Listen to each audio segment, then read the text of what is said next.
Sunday night dinner at the Adeyemi house in Houston was supposed to be normal. The table was full. Plates passed from hand to hand. The smell of spicy stew filled the room. From the outside, it looked like a happy family. But something felt heavy in the air. Victor Adeyemi sat at the head of the table like always. He was a proud man. A self-made businessman. He came to America with nothing and built a construction company from the ground up. He believed hard work solved everything. He also believed he was always right. Across from him sat Maya Adeyemi, 28 years old, calm, successful and respected. She was a corporate attorney at a big firm in the city. She had worked for everything she had. She had been adopted by Victor and his wife, Elaine, when she was 6 years old. Elaine smiled softly as she served food, but her smile looked forced tonight. Daniel, Victor and Elaine's biological son, scrolled on his phone, quiet but tense. Small comments started early in the evening. Victor said, "Some people forget where they came from once they start making real money." Maya ignored it. A little later he said, "Family is supposed to support each other. No matter what." Maya took a slow breath. She knew what was coming. Finally, Victor put his fork down. "Daniel has an opportunity," he said. "A new development project. Big investors. But he needs someone to co-sign the loan." Daniel looked up but didn't speak. Victor continued, "Maya, with your credit and your legal knowledge, this should be easy for you." The room went quiet. Maya had already seen the documents. The numbers didn't make sense.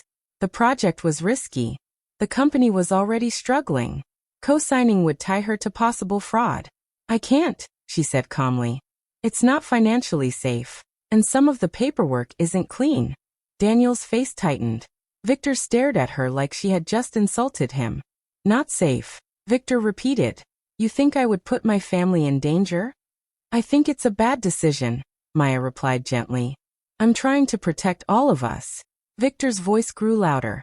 "Protect us? From what? Your own brother?" "It's not about that." "It is about that," he snapped. "You've changed. You think you're better than us now." Elaine whispered, "Victor, please." But he didn't stop. "I gave you a name," he said, pointing at Maya. "I brought you into this house. I fed you. I paid for your schools. And this is how you repay us." The words hit harder than shouting. Maya felt every eye at the table on her. Daniel didn't look at her. Elaine stared at her plate. Victor leaned back in his chair. His voice became cold. "Maybe you've forgotten who saved you." Maya's chest tightened. She had heard this before in different ways. "You were chosen. You were lucky. You were rescued." She swallowed. "I haven't forgotten anything." "Then act like family," he demanded. "I am acting like family," she said. "Family doesn't let each other walk into disaster." Victor's hand slammed the table. A glass shook. A fork fell to the floor. "You know what?" he said, his voice shaking with anger. "Maybe you're not family anymore." Silence. The words hung in the air like smoke. Elaine's eyes filled with tears, but she said nothing. Daniel still didn't defend her. No one moved. Maya felt something shift inside her. Not heartbreak. Not anger. Clarity. Slowly, she pushed her chair back and stood up. "If that's true," she said quietly, her voice steady, "then let's make it legal." Victor frowned. "What does that mean?" "You'll see." She picked up her bag and walked out. No one followed her. Outside, the night air felt cold against her skin. She walked to her car and closed the door. For a moment, she just sat there in silence. Her hands began to shake, not because she was angry, but because she understood something she had tried not to see for years. Love in that house had always come with conditions. Be grateful. Be perfect. Be useful. Or be nothing. She stared at the front door of the house.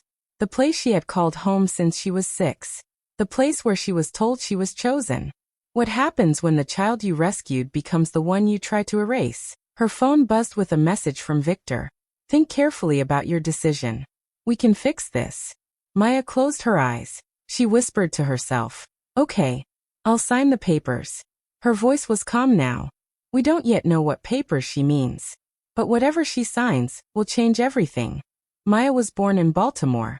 She does not remember much about her early childhood, only small pieces. A tiny apartment, loud voices at night, the smell of smoke. Her mother struggled with drugs and died from an overdose when Maya was very young. Her father was never known. No one came forward to claim her. She spent the next 4 years in foster care. Some homes were kind. Some were cold. In some houses she stayed only a few weeks. In others, a few months. She learned quickly how to behave, how to be quiet, how to get good grades, how to make adults proud so they would not send her away. At 6 years old, Victor and Elaine Adeyemi adopted her. They had recently lost their first child, a baby boy who died shortly after birth. Their grief was heavy. When they met Maya, they called her a miracle, a blessing, a second chance. Maya grew up knowing she was chosen, but she also grew up knowing she was saved. Victor often reminded her of that, not always in cruel ways. Sometimes he would say it with pride. We picked you. We gave you a future. Other times it sounded like a warning. Never forget where you came from. Victor was a strong, disciplined man. He built his construction company from nothing after moving to America. He believed in hard work, obedience, and success. In his mind, love and achievement were connected. When Maya brought home good grades, he smiled. When she won awards, he praised her. When she got into a top law school, he told everyone she was his greatest accomplishment. But when she failed at anything, even something small, his silence felt heavy. Maya learned the pattern early. Achievement equals approval. So she achieved everything. She studied late at night. She stayed out of trouble. She never asked for much. She became responsible beyond her years. While other kids made mistakes, Maya made plans. When Daniel was born 2 years after her adoption, the family dynamic changed. Daniel was charming and funny. People liked him easily. But school was harder for him. Discipline was harder for him. He often started projects and never finished them. When he made mistakes, Victor would get angry for a moment, then quickly defend him. He's still learning, Victor would say. He'll grow into himself. Maya noticed the difference. When she made a mistake, it was a disappointment. When Daniel made a mistake, it was a phase. As they grew older, Maya became the stable one, the dependable one, the one teachers trusted, the one neighbors praised. Daniel became the dreamer, the risk-taker, the one Victor protected. Sometimes Maya felt like a project Victor was proud to show the world. Daniel felt like the legacy. Elaine loved both of them, but she avoided conflict. When Victor was angry, she stayed quiet. When he made decisions, she supported him. She depended on him emotionally and financially. She often told Maya, "Your father only wants what's best," even when his words hurt. Now, years later, the family looks successful from the outside. Big house, nice cars, respect in the church community. But Victor's construction company is not doing well. He made risky investments. He trusted the wrong partners. He ignored warnings. The business is drowning in debt, even though he refuses to admit it. Daniel has started a new development project under the company name. It is unstable and poorly planned. Banks are nervous. Investors want guarantees. Victor sees one solution: Maya. With her perfect credit score, her legal knowledge, and her clean reputation, she can protect the company. She can co-sign loans. She can restructure contracts. She can fix what they broke. But when Maya reviews the documents, she sees serious problems. Missing funds, false numbers, misleading statements. If she signs, she could be tied to fraud. She refuses, not because she does not care, but because she knows it is wrong. Victor does not see it that way. To him, her refusal is betrayal. After everything he gave her, after saving her, she will not save him. He calls her ungrateful. He says she has forgotten who raised her. Each word cuts deep because part of her still loves them. She loves the house where she grew up. She loves the memory of bedtime stories. She loves the idea of being chosen. But she is tired. Tired of earning her place. Tired of proving she belongs. Tired of feeling like love depends on performance. Late at night, she begins asking herself a painful question. Was I adopted or acquired? Did they want a daughter? Or did they want someone who would always feel indebted? A memory comes back to her. On her 18th birthday, Victor had given her papers to sign. He said it was for estate planning. Just legal formalities, he told her. She trusted him. She did not read carefully. She signed. Now thinking about it, something feels strange. At the time, She believed signing those papers was another way of proving she trusted him. She had no idea those signatures might matter one day. And she had no idea that the love she thought was unbreakable was already tied to contracts she never truly understood. 2 days after the dinner, Maya was at her office when the receptionist called her. "There's a courier here for you. It says urgent." Maya felt a strange feeling in her chest. She already knew who it was from. She signed for the envelope and carried it into her office. It was thick and heavy. Official. Cold. She closed the door before opening it. Inside were legal documents. At the top of the first page, she read the words slowly. Petition for voluntary termination of adult adoption recognition. Her hands froze. The next line mentioned removal from the family trust. Victor was not bluffing. He meant what he said at the dinner table. There was a small handwritten note clipped to the papers. "If you don't consider us family, this solves it. No greeting. No love. Just a solution." Maya sat back in her chair. For a moment it hurt. Even though she had expected something like this, seeing it in writing made it real. He was ready to erase her legally. She kept flipping through the pages. That was when something else caught her eye. A property transfer document. It was dated 10 years ago, the same year she turned 18. The page showed her name. And her signature. Maya leaned forward. The signature looked like hers. But it wasn't. Her stomach dropped. She pulled the page closer and studied it carefully. The curve of the M was wrong. The line at the end of her last name was too sharp. It was close enough to fool someone who didn't know her handwriting. But she knew. She opened her laptop and searched through old files. She remembered signing estate planning papers when she turned 18. Victor had told her it was normal. Just paperwork to include her in the family plans. She trusted him. Now reading this document, she understood something else. The property listed was not theirs. It was an inherited property in Baltimore, left to her by a distant biological relative she had never met. She barely remembered receiving a letter about it when she was younger. Victor had handled everything. According to this document, when she turned 18, the property was transferred into a holding company. A company under Victor's control. Signed by her. But she had never agreed to that. Her chest felt tight.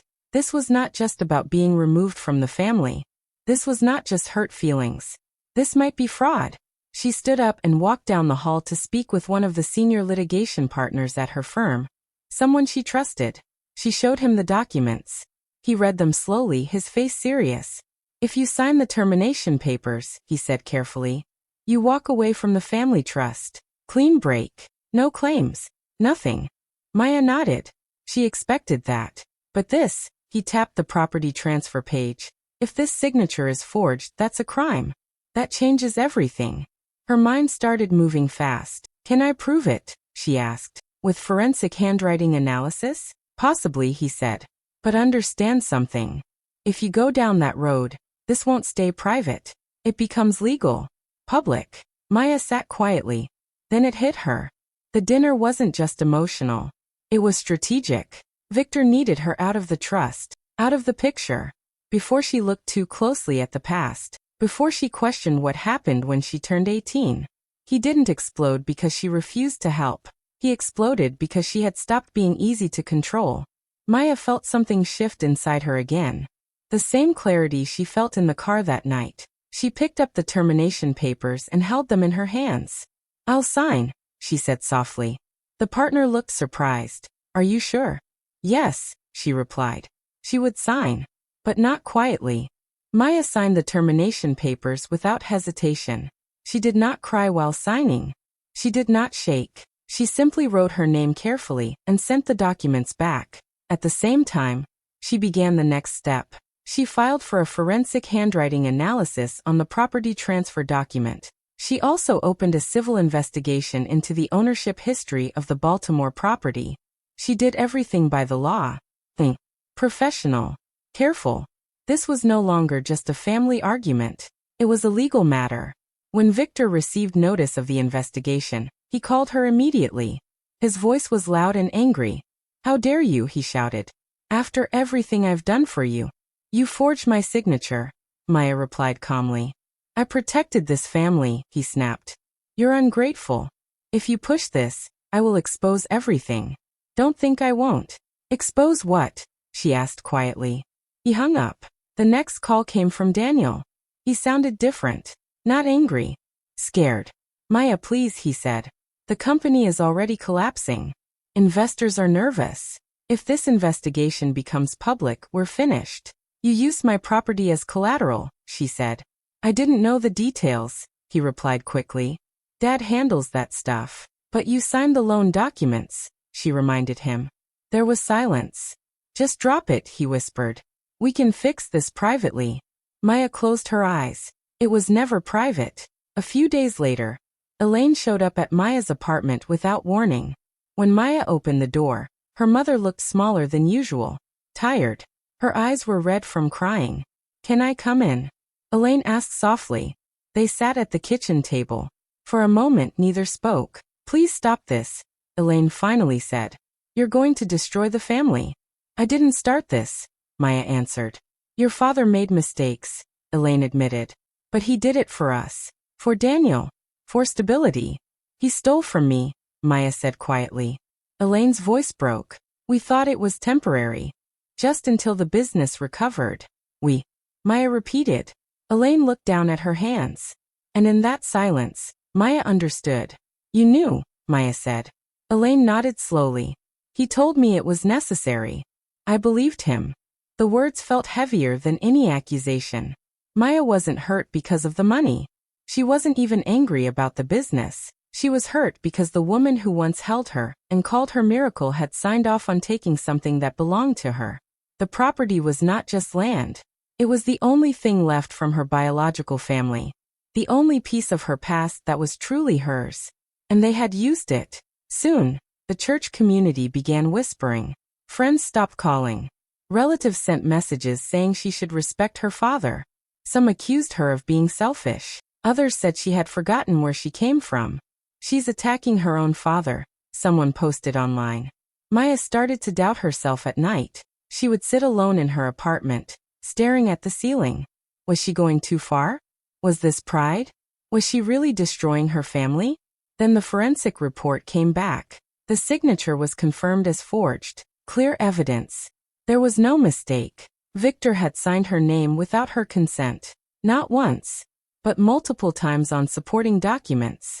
The investigation also revealed something worse. The property was currently being used as collateral for Daniel's failing development project. If the fraud was exposed publicly, the bank could demand immediate repayment. The company would collapse.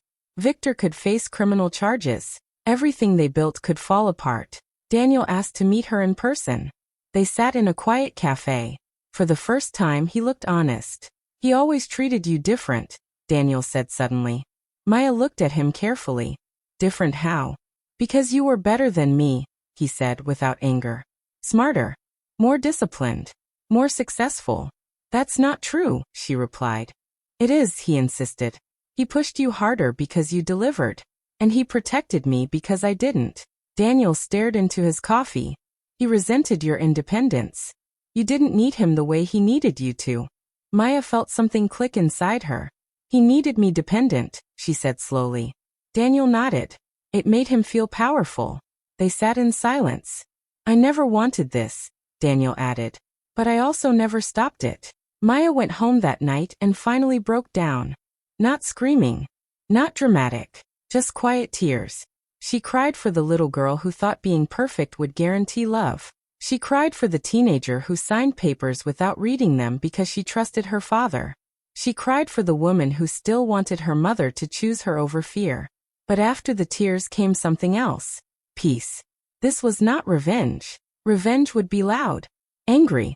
Destructive. This was something different. This was a boundary. She was not trying to destroy her family. She was refusing to let them destroy her. The isolation became heavier. Fewer calls. More silence. More judgment from people who did not know the full story. But inside, her clarity grew stronger. For the first time in her life, she was not trying to earn her place. She was protecting it. The courtroom was tense the morning of the mediation hearing. The room smelled of polished wood and nervous energy. Lawyers shuffled papers. Journalists whispered. Family members sat in stiff chairs. some fanning themselves with programs, some staring at the floor. Victor Adeyemi looked calm on the outside, but his hands twitched slightly. He thought Maya would break under pressure. He thought she would cry, beg, or fold. She didn't. Maya sat straight. Her briefcase rested beside her. Her eyes were steady, her voice clear. When the mediator asked if she was ready, she nodded. The first document she handed to the mediator was the forensic handwriting report. This proves the signatures on the property transfer are forged, she said. The room went silent. She pointed to the timeline she had prepared. Here are inconsistencies in when the property was transferred. And here are financial records showing mismanagement of the company's funds. Victor's face changed. His jaw tightened. He glanced at Elaine, who shifted uncomfortably in her seat. Daniel's fingers drummed nervously on the armrest. Maya took a breath. She looked directly at Victor. "You didn't save me," she said, her voice steady. "You didn't rescue me. You needed someone who would never leave. Someone who could be controlled. Someone you could use." Victor's face went red. His calm cracked. He slammed his hand on the table. "That's not true. I raised you. I gave you everything." "Raised me," Maya said. "Or used me?" Victor stood, pacing, his anger spilling over. "You think you know everything. You think I wanted to hurt you? I did what I had to do." "You didn't want me," Maya said quietly but firmly. "Not really. You wanted leverage, a symbol, a tax benefit, and later collateral. That's what I was to you." Elaine gasped. She covered her face with her hands. Tears fell freely. Daniel stood up, muttered something and walked out. The room felt heavy. Some lawyers exchanged glances. The mediator cleared his throat but said nothing. Maya continued. "I did my research. I've already spoken to the creditors. They will cooperate, if certain conditions are met." She slid another folder across the table. "If you sign over controlling interest in the company to an independent trustee, charges will not be pursued. But you must admit wrongdoing on record. And you must release me completely from any financial ties to this family." Victor froze. His pride wrestled with his fear. Silence stretched. The kind of silence that feels louder than shouting. He looked at Maya. Her eyes were calm, certain, strong. He looked at Elaine. She avoided his gaze. He looked around the room. Everyone was watching. Everyone knew this was more than a legal battle. It was the truth. Victor's chest heaved. His hands shook slightly. He knew he had a choice. Pride or prison. Finally, after what felt like hours but was only minutes, he picked up the pen. His signature scratched across the document. Not out of love. Not out of forgiveness. Out of survival. Maya watched him quietly. No es mal. No triumph. She had what she needed. Justice. Freedom. Boundaries. Elaine sobbed quietly, but didn't speak. Daniel did not return. The room slowly emptied, leaving Maya alone with the papers that marked the end of her ties to the family's finances. For a moment, she let herself breathe. She had expected anger, confrontation, maybe even relief, but the feeling that stayed was calm. She had faced the person who once controlled her life. She had seen the truth, and she had made the choice that mattered. Not revenge, not punishment, but peace. Victor's empire was still there, but it was no longer his tool to control her. Maya's path was clear. She walked out of the courtroom without looking back, carrying nothing but the certainty that she belonged to herself. Months later, the company was under careful restructuring. Daniel now had to work under supervision. Elaine moved into a small condo, away from Victor. Victor avoided criminal charges, but his reputation was damaged. Maya bought back her biological property and turned it into a legal aid nonprofit for foster youth leaving the system. She began therapy and built a chosen family of friends and supportive colleagues. She no longer called herself Victor's daughter. She introduced herself simply as Maya. Victor tried to call her once, but she didn't answer. Not out of anger, but because she finally felt peace. 1 year later, Maya received a handwritten letter from Victor. No excuses. Only one line. I should have loved you without conditions. She didn't cry. She folded the letter and put it in a drawer, neither framing it nor burning it, just letting it exist. Later, at her nonprofit's opening event, she stood in front of a room full of foster teens. Family isn't who claims you, she said. It's who protects you when you don't benefit them. The applause was quiet but real. That night Victor said she wasn't family anymore. Was the first night she finally belonged to herself.